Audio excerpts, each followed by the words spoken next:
আসসালামু আলাইকুম। তো আজকের এই ভিডিওটা শুধু আমাদের চ্যানেলে যারা নতুন দর্শক আছেন তাদের জন্য।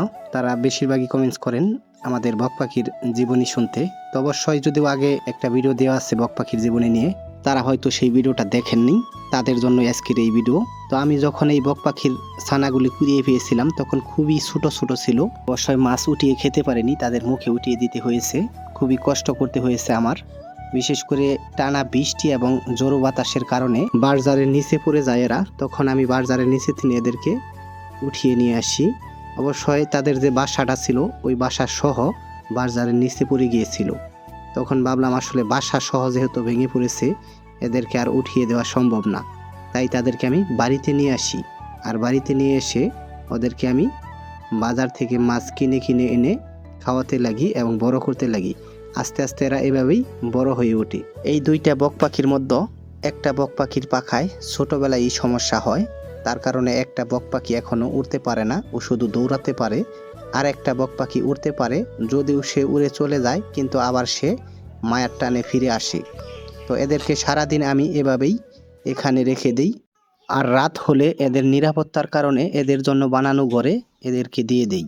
আর সেই ঘরেই রাত্রে থাকে, সারাদিন এভাবেই এখানে মাছ খায় আর এখানেই থাকে। যদিও একটা বক পাখি কিছুদিন আগে উড়ে চলে গিয়েছিল, সে কিন্তু 2 দিন পর বাড়ি ফিরছে। হয়তো যারা যারা ভিডিওটা দেখছেন তারা হয়তো জানেন, আর যারা হয়তো না দেখছেন তারা জানেন না। তো সে কিন্তু 2 দিন পর আবার আমাদের বাড়ি ফিরছে। তো আমি এখন শেয়ার করব আপনাদের সাথে যে বার্জারের নিচ থেকে বক পাখির ছানাগুলো কুড়িয়ে পেয়েছিলাম, সেই বার্জারটা এখন সেইখানে আমি যাইতেছি। তো সেই বার্জারটা এখন আপনাদেরকে আমি দেখানোর চেষ্টা করব। তো এর মধ্যেই আমার এক বন্ধু চলে আসছে, দেখিও কি বলে। যদিও সে বোবা, কথা বলতে পারে না, কিন্তু আমার সাথে খুবই বন্ধুত্ব এবং আমাকেও খুবই ভালোবাসে। কি খবর? হ্যাঁ, ধান কাটাছ শ্বশুর বাড়ি? কোন দিনে কাই নেওয়ার বাইতে না লাগবো?